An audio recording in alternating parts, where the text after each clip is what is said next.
नमस्कार। हरियाणा विद्यालय शिक्षा विभाग के एजुसैट टेलीकास्ट में आपका बहुत बहुत स्वागत है। Good morning, welcome to Haryana EDUSAT telecast.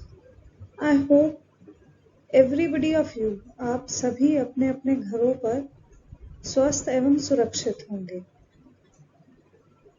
बेटा, आज मैं हीना दुनेजा, लेक्चरर बायोलॉजी, आपके साथ एक बहुत इम्पॉर्टेंट टॉपिक पे डिस्कशन करने जा रही हूँ। बेटा, हमारा आज का डिस्कशन का टॉपिक है cell, the fundamental unit of life, या कोशिका जीवन की मूलभूत इकाई। बेटा, सेल जिसको हमने लाइफ की फंडामेंटल यूनिट कहा, ये सिर्फ लाइफ की ही नहीं बट जीव विज्ञान या बायोलॉजी की भी एक फंडामेंटल यूनिट है। तो चलिए हम देखते हैं आज हम किन टॉपिक्स पे चर्चा करेंगे, किन विषयों पर चर्चा करेंगे। हमारे आज के डिस्कशन के टॉपिक्स हैं what are living organisms made of, या जीवित जीव किससे बने होते हैं। जीवित जीव में बेटा सभी जीव आते हैं, चाहे वो कीड़े मकोड़े हों, मच्छर हों, पक्षी हों, पशु हों, या फिर आप खुद ही क्यों ना हो। तो चलिए हम जानते हैं कि आप किस चीज से बने हुए हैं।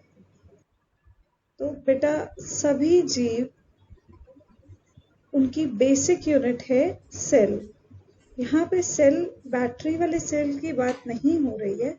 यहाँ पे सेल जिनकी बात हो रही है, they are living part of your body. कोशिका की बात हो रही है, जो कि जीवन की बुनियादी संरचनात्मक और कार्यात्मक इकाई है। तो कोशिका या सेल को फंडामेंटल यूनिट ऑफ लाइफ किस लिए कहा गया? क्योंकि because they are capable of independent existence and can carry out all the functions which are necessary for a living being. It carries out nutrition, respiration, excretion, transportation and reproduction the way an organism does.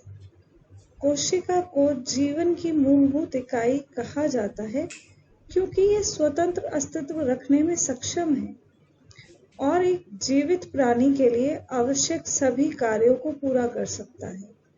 यह पोषण, खाना खाना, श्वसन, सांस लेना, उत्सर्जन, waste material को निकालना, परिवहन, सर्कुलेशन, आपकी बॉडी के हर एक हिस्से तक न्यूट्रिशन पहुंचाता है, and the most important, reproduction, ये सब काम ये कर सकता है।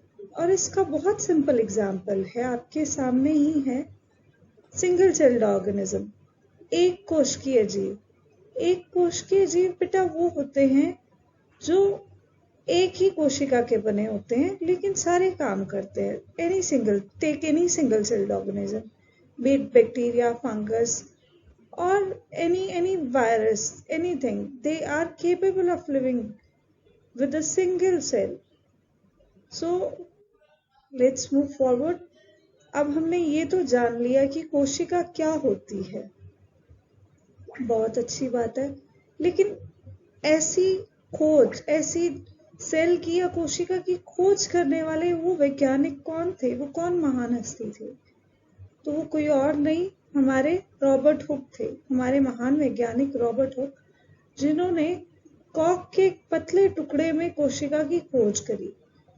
रॉबर्ट हुक ने he discovered cell in a thin slice of cork in 1665, 1665 में एक सूक्ष्मदर्शी से काम करते हुए इन्होंने कॉक के पतले टुकड़े में देखा कि वहां पे मधुमक्खी के छत्ते की तरह छोटी छोटी इकाइयां हैं, जिनको उन्होंने टर्म दिया सेल। अब सेल टर्म कहाँ से आई? सेल टर्म आई लैटिन वर्ड सेला या सेल्यूले से, जिसका मतलब होता है अ स्मॉल रूम, एक छोटा कमरा। तो यहाँ से सेल वर्ड का ओरिजिन हुआ। That was in his book Micrographia. इनकी किताब माइक्रोग्राफिया में इन्होंने इसका वर्णन किया है, जो कि 1665 में पब्लिश हुई। तो चलिए रॉबर्ट हुक के साथ साथ कुछ और इम्पोर्टेंट फैक्ट्स के बारे में भी जानते हैं। Then we have one of the important scientists Leeuwenhoek. He discovered independently living cells in pond water in 1674. I guess आप टाइमलाइन नोट कर रहे हैं.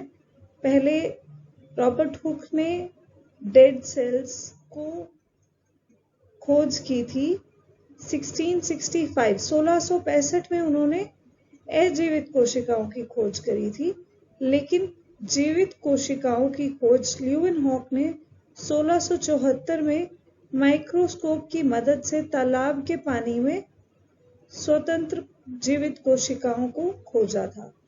So it was only a time of 9 years. सिर्फ 9 साल में उन्होंने इतनी बड़ी खोज कर दी थी. फिर इसके बाद आए रॉबर्ट ब्राउन. आर ब्राउन भी जिनको कहते हैं. इन्होंने न्यूक्लियस या केंद्रक की खोज करी थी 1831 में. अप्रोक्सीमेटली 150 years एक लिविंग सेल की इन्वेंशन होने के अप्रोक्सीमेटली 150 साल बाद इन्होंने न्यूक्लियस या केंद्रक की खोज करी थी.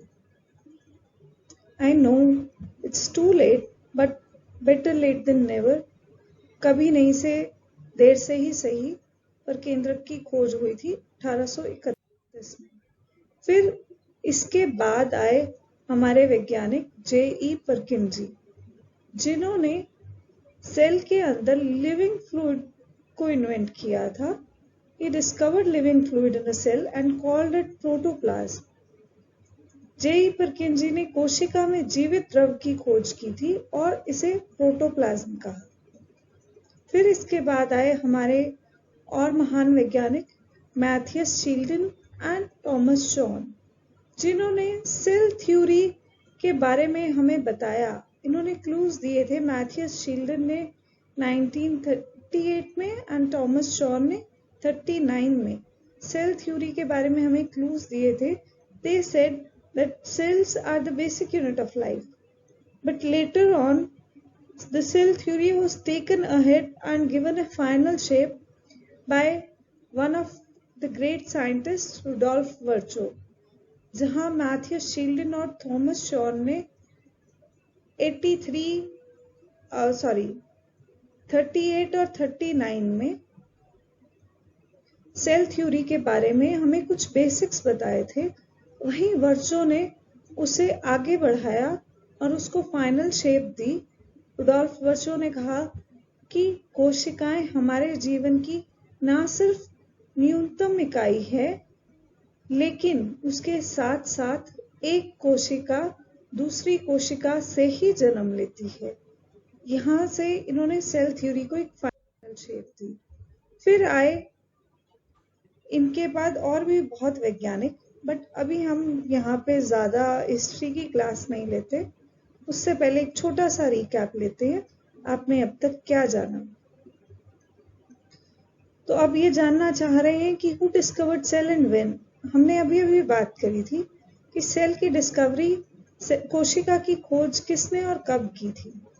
क्या वो रॉबर्ट ब्राउन थे जिन्होंने 1665 में कोशिका की खोज करी थी, या फिर रॉबर्ट हुक थे जिन्होंने 1675 में कोशिका की खोज करी थी, या फिर वो ल्यूवेनहॉक थे जिन्होंने 1865 में कोशिका की खोज करी थी, या शायद रॉबर्ट हुक जिन्होंने 1665 में कोशिका की खोज करी थी. हमने अभी ये चैप्टर की स्टार्टिंग में, टॉपिक की स्टार्टिंग में ही सबसे पहले नाम ही रॉबर्ट हुक का लिया था, तो आई गेस आप लोगों को याद होगा. यस, अपने दिमाग में थोड़ा सा जोर डालिए. बिल्कुल ठीक कह रहे हैं. दैट वाज रॉबर्ट हुक इन 1665. 1665 में रॉबर्ट हुक ने कोशिका की खोज करी थी. वेरी गुड, आपने बहुत अच्छे से पढ़ा. अब चलिए आगे चलते हैं.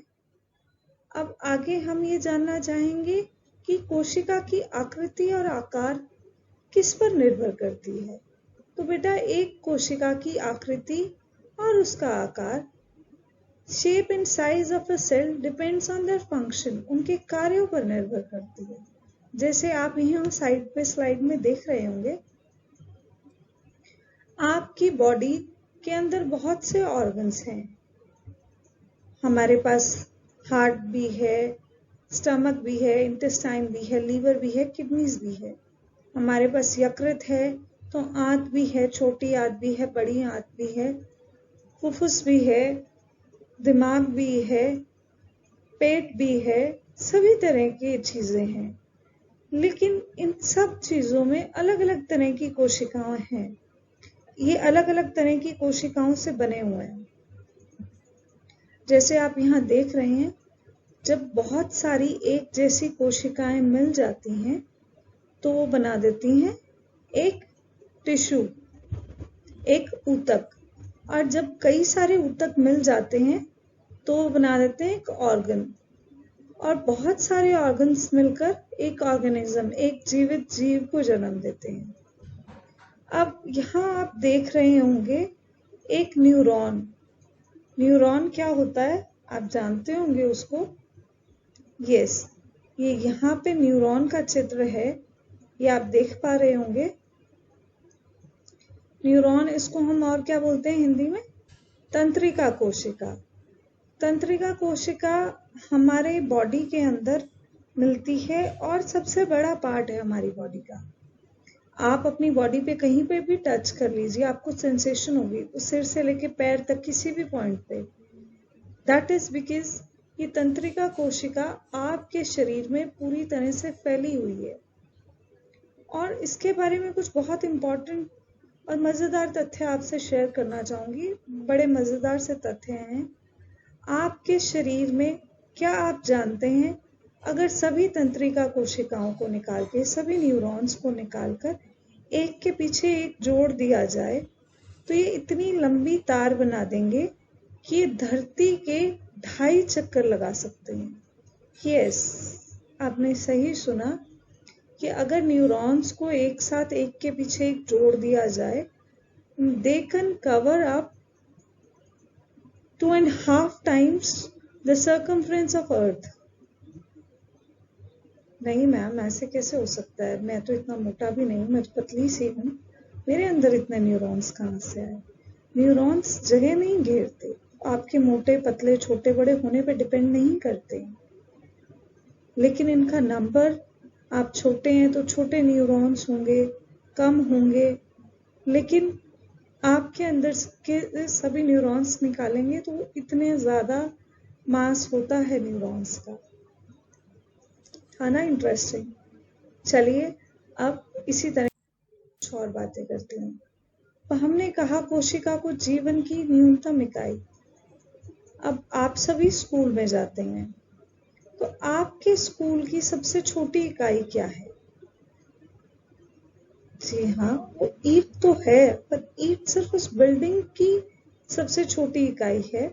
और ईंटों से ना सिर्फ स्कूल बट और भी बिल्डिंग्स बनती हैं, स्कूल्स, हॉस्पिटल्स, घर बनते हैं, मॉल्स बनते हैं, सब कुछ ईंटों से बनता है। फिर उनमें और आपके स्कूल में क्या डिफरेंस है? जी, उनमें और आपके स्कूल में डिफरेंस है आपका और आपके टीचर्स का, आपका और हमारा। यहाँ पे हम देख पा रहे हैं, जब एक ही साथ एक ही तरह के बुद्धि या एक ही आयु के बच्चे, एक ही एज ग्रुप के स्टूडेंट्स इकट्ठे हो जाते हैं, then they form a class. For example, आपकी एज 13 से 14 के बीच में है, then you will be in class 8th और 9th, तो आप क्लास 9th में हैं। इसी तरह आपसे छोटी और बड़ी एज के बच्चे डिफरेंट क्लासेस को बनाते हैं, फर्स्ट से लेके 12th तक, फर्स्ट, सेकंड, थर्ड, फोर्थ सभी क्लासेस बनती हैं। लेकिन जब ये सभी क्लासेस एक साथ ग्रुप हो जाती है, दे फॉर्म अ स्कूल। तो इसी तरह से आप जैसे एक स्कूल की न्यूनतम इकाई है, लेकिन बहुत इंपॉर्टेंट इकाई है, उसी तरह आपके जीवन की सबसे न्यूनतम इकाई वो है एक कोशिका। तो चलिए, हमने कोशिका के बारे में जाना, अब आगे चलते हैं। हम कहते हैं कि कोशिकाएं आमतौर पर सूक्ष्म होती है, यानी आप उन्हें नग्न आंखों से नहीं देख सकते। दैट मीन्स, नग्न आंखों से मेरा मतलब है that you can't see them with your naked eyes. Naked eyes से ये नहीं कह रही कि आप अपनी आंखों पे एक पर्दा पहन के कुछ देखिए, नहीं. नेकेड आइज से मेरा मतलब है without help of any ad. अब आप कहेंगे नहीं मैम ये तो चश्मा लगाता है, या ये वो चश्मा लगाती है, उसको तो दिख जाना चाहिए. चश्मा उनकी विजन को करेक्ट करने के लिए है. यहाँ नेकेड आइज से मेरा मतलब है without help of any microscope और मैग्नीफाइंग ग्लास. किसी सूक्ष्मदर्शी की मदद के बिना आप एक कोशिका को नहीं देख सकते. लेकिन जहां तक हम बायोलॉजी या जीव विज्ञान की बात करें, ये तो है ही अपवादों का विज्ञान, साइंस ऑफ एक्सेप्शंस. तो इस चीज में भी एक्सेप्शंस हैं. तो क्या आप कोई ऐसी एक कोशिका को जानते हैं जिसे आप अपनी नग्न आंखों से देख सकते हैं? A single cell which you can see with your naked eyes. वैसे ये आप सभी अपनी डेली लाइफ में बहुत बार या इनफैक्ट बहुत से बच्चे तो रेगुलरली भी देखते होंगे.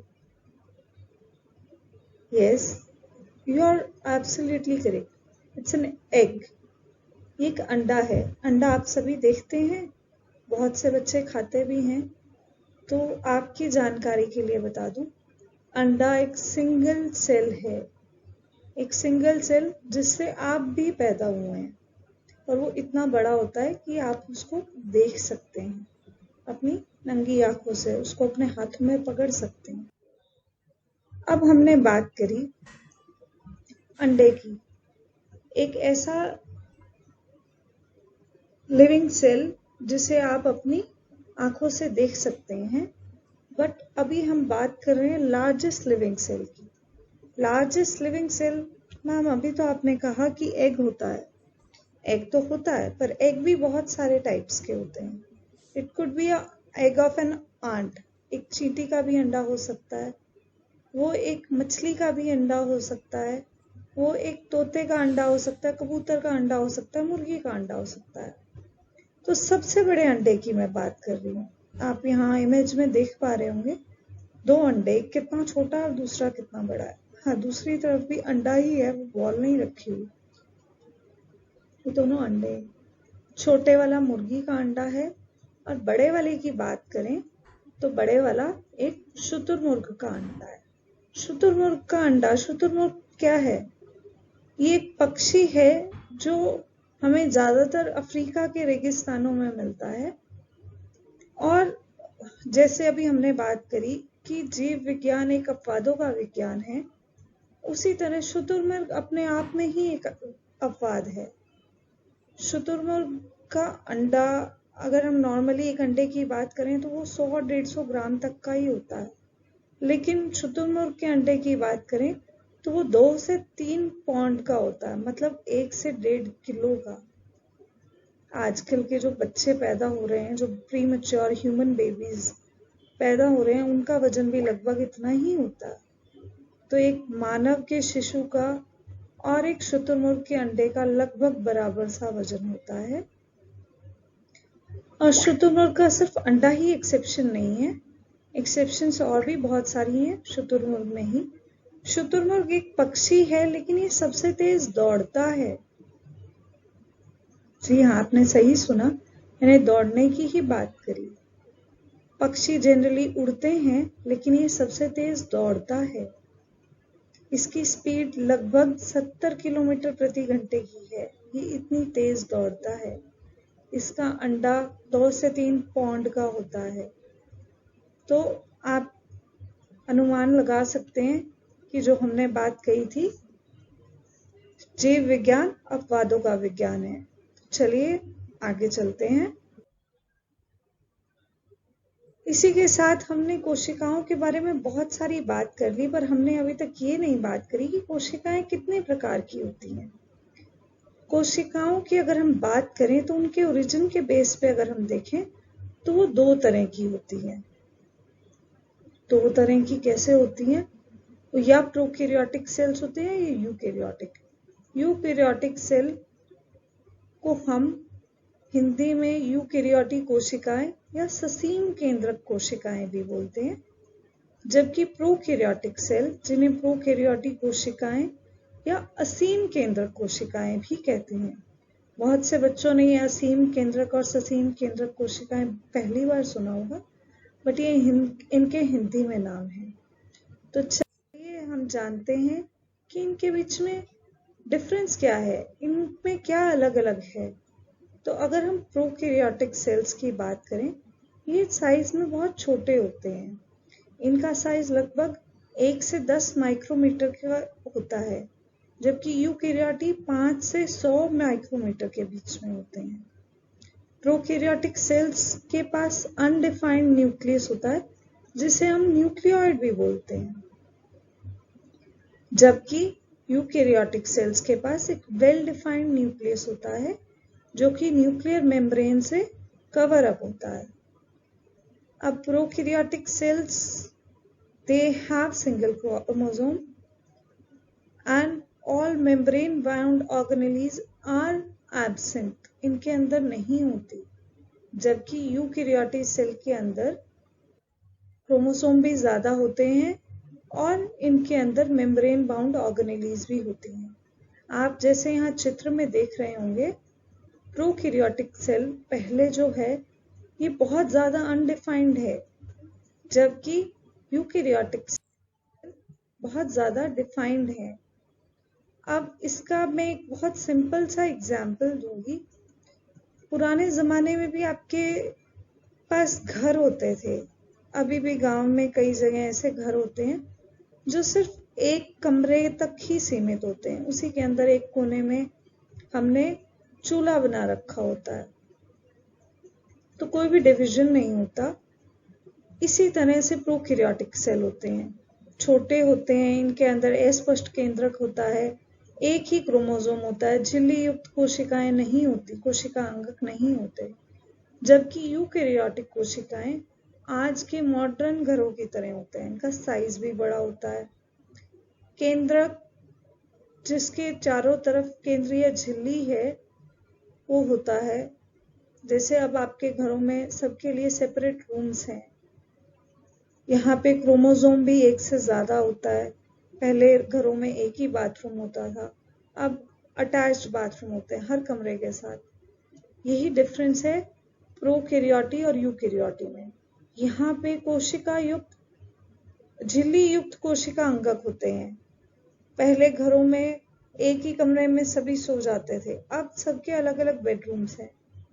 तो आप इस तरह से इनके बीच में डिफरेंस इजीली समझ सकते हैं। अब हमने कहा ये तो उनके ओरिजिन के बेस पे था, पर इनके एग्जिस्टेंस के बेस पे कि ये कहाँ पे होते हैं, हम सेल्स को फिर से डिवाइड करते हैं और अब ये डिवाइड होते हैं प्लांट सेल या एनिमल सेल में। अब प्लांट सेल की हम बात करें तो इनके पास एक फिक्स सेल वॉल होती है, जबकि एनिमल सेल में सेल वॉल नहीं होती। Plant cell rectangular in shape, इनकी एक फिक्स ही शेप होती है, जबकि एनिमल सेल्स के पास कोई पर्टिकुलर शेप नहीं होती, अलग अलग कोशिकाओं की अलग अलग शेप होती है। प्लांट सेल के पास एक लार्ज सेंट्रल वैक्यूल होता है, जबकि एनिमल सेल के पास बहुत सारे छोटे छोटे वैक्यूल्स होते हैं। प्लांट सेल के पास क्लोरोप्लास्ट होता है, जबकि एनिमल सेल के पास नहीं होता। तो इसी तरह से आप चित्र में भी साफ साफ डिफरेंशिएट कर सकते हैं पादप कोशिका यानी प्लांट सेल और जंतु कोशिका यानी एनिमल सेल। अब हमने पादप कोशिका में कहा कि झिल्ली युक्त, झिल्ली के अलावा प्लाज्मा झिल्ली भी होती है और हरित लवक होते हैं, बड़ी एकल रसधानी पाई जाती है, जबकि जंतु कोशिका में सिर्फ प्लाज्मा झिल्ली होती है। इनमें हरित लवक भी नहीं होते और छोटी छोटी कई रसधानियां होती हैं, एक की जगह कई सारी। तो ये थे पादप और जंतु कोशिका के बीच अंतर। तो अब एक छोटा सा रिकैप, हमने कोशिका और उसके बारे में, कोशिका के प्रकार के बारे में बहुत कुछ जाना। अब एक छोटा सा टेस्ट हो जाए। आई गेस आप सभी के पास नोटबुक्स और पेन होंगे, तो please note down the questions. ये प्रश्नों को अपनी अपनी कॉपियों में लिखें और इनके उत्तर भी लिखें। फिर बाद में इसकी चर्चा आपकी कक्षा अध्यापक, आपके जो भी साइंस के टीचर्स हैं उनसे डिस्कस जरूर करिएगा। सबसे पहले है who discovered cell theory. Cell theory या कोशिका सिद्धांत की खोज किसने की थी? हमने थोड़ी देर पहले ही ये डिस्कस किया था कि कोशिका सिद्धांत की खोज, हाँ एग्जैक्टली, मैथियस शील्डिन ने 1938 और टॉमस शॉन ने 1939 में की थी, जिसको एक फाइनल शेप दी थी रुडोल्फ वर्चो ने। इसके बाद next question, plant cell wall is made of dash. पादप कोशिका की कोशिका भित्ति डैश से बनी होती है। पादप कोशिका की कोशिका भित्ति किससे बनी होती है? कोई आइडिया? हमने बात करी थी जी, ये सेल्यूलोज से बनी होती है, जो हार्ड मटेरियल उनको एक स्टेबिलिटी प्रोवाइड करता है। तो चलिए, आपने ये प्रश्न लिख लिए होंगे, आगे चलते हैं। अगला प्रश्न है, green colour is in leaf is because of. पत्ती में हरा रंग किसके कारण होता है? आप सबने पौधे देखे हैं, आपके घरों में होंगे, आपके स्कूल में होंगे, आपने आसपास हरियाली देखी है। तो ये हरा रंग पौधों की पत्तियों में मोर प्रिसाइजली किस वजह से होता है? हमने ये पढ़ा था पादप कोशिका और जंतु कोशिका के अंतर पढ़ते हुए। थोड़ा सा दिमाग पर जोर डालिए। बिल्कुल ठीक है, ये क्लोरोफिल की वजह से होता है। क्लोरोफिल हमारे क्या काम आते हैं? पादप के क्या काम आते हैं? जी हाँ, ये फोटोसिंथेसिस में मदद करते हैं। Next question is, plastids are found in. Plastid किन में पाए जाते हैं? वैसे इसका आंसर मैंने अभी अभी आपको दिया है, अगर आपने ध्यान दिया हो तो इसका आंसर क्या होगा? Plastids are found in plant cell only. हमने अभी बात करी थी हरित लवक या क्लोरोफिल, ये प्लास्टिड के अंदर ही मिलता है और ये मिलता है प्लांट सेल में या पादप कोशिका में। वेल डन, आपने बहुत अच्छे से किया यहाँ तक। तो चलिए, बहुत पढ़ाई हो गई, हम बहुत थक गए हैं, अब थोड़ा सा फन हो जाए, एक एक्टिविटी करते हैं। Activity with dancing resins. Resins के बारे में जानते हैं? खाई होंगी, बच्चों की तो फेवरेट होती हैं। रेजिन्स हम बोलते हैं किशमिश को। आपने भी खाई होंगी और बहुत पसंद भी होगी। पर मैम किशमिश डांस थोड़ी ना करती है, डांस तो हम करते हैं, बहुत अच्छा करते हैं। कभी आइएगा, दिखाएंगे। मुझे पता है आप बहुत अच्छा डांस करती हैं, लेकिन यहाँ हम किशमिश को डांस कराने की बात कर रहे हैं। ये देखिए कितना अच्छा डांस कर रही है। तो हम डांसिंग रेजिन्स का एक एक्सपेरिमेंट करने वाले हैं। इसके लिए आपको थोड़ा सा सामान चाहिए होगा, तो आप पहले वो सामान ले लीजिए। सबसे पहले हम लेंगे, बेटा ये जैसे आप देख पा रहे हैं, मैंने 2 खाली कांच के ग्लास लिए। अब इनके अंदर हम डालेंगे, एक ग्लास में तो हम डालेंगे नॉर्मल वाटर। मैंने यहाँ बिस्लेरी का पानी लिया है, आपको बिस्लेरी का नहीं लेने की ज़रूरत, कंपलसरी नहीं है। घर पे जो मटके का आरओ का जो पानी है आप वो ले सकते हैं। मैंने इसे एक ग्लास में डाला और दूसरे ग्लास में मैं लूंगी सोडा वाटर।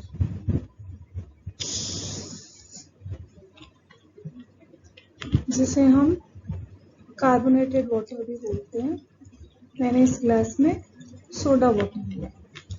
अब मैंने क्या किया, दोनों ही ग्लासेस में कुछ दाने किशमिश के डाल दिए।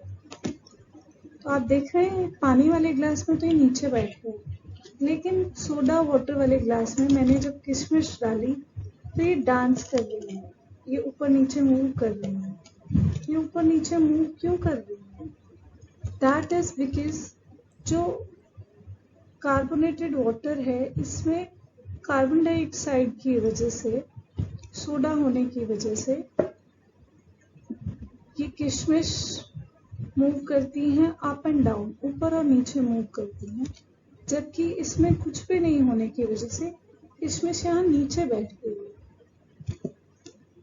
तो ये है बेसिक डिफरेंस। इस एक्टिविटी का मेजर रोल प्ले यहाँ पे क्या था? ये था कि सोडा वाटर जिसके अंदर कंप्रेस्ड गैसेस होती हैं, कार्बन डाइऑक्साइड गैसेस होती हैं, कार्बोनेटेड वाटर भी जिन्हें हम बोलते हैं, इसमें गैसेस के कंप्रेस होकर डालने की वजह से किशमिश के ऊपर लोड पड़ता है और वो ऊपर नीचे मूव करती है, जबकि इसमें किशमिश बिल्कुल नीचे बैठी हुई है, बिल्कुल भी मूव नहीं करती। तो ये थी बेटा आज की एक्टिविटी। आई होप आप भी ये एक्टिविटी घर पे करेंगे और इसको एंजॉय करेंगे। तो इसी के साथ हमारा आज का, तो बेटा ये थी हमारी आज की एक्टिविटी और इसी के साथ आज का हमारा लेसन प्लान यहीं पे ख़त्म होता है। आई होप आपने ये एक्टिविटी एंजॉय करी होगी। अपने घर पे इसको करके ज़रूर देखना और अपने पेरेंट्स को दिखाना, मम्मी ये देखो नया जादू ढूंढ के लाया हूँ या नया जादू ढूंढ के लाई हूँ। घर पे आपको ज़रूरी नहीं है कि आप यहाँ पे सोडा वाटर लीजिए, आप कोल्ड ड्रिंक्स भी यूज़ कर सकते हैं। उनमें भी ये ऐसे ही करेंगी, किशमिश डांस करेंगी, जैसे इस ग्लास में ऊपर नीचे हो रही हैं ऐसे ही आपके ग्लास में भी वो डांस करेंगी। तो लेट्स मूव अहेड। इसके साथ ही हमारा आज का ये लेसन प्लान यहीं ख़त्म होता है। Rest in next video. Till then keep watching and keep enjoying EDUSAT. EDUSAT देखते रहिए और उसको एंजॉय करते रहिए, पढ़ते रहिए and stay home, stay safe. घर पे रहिए, सुरक्षित।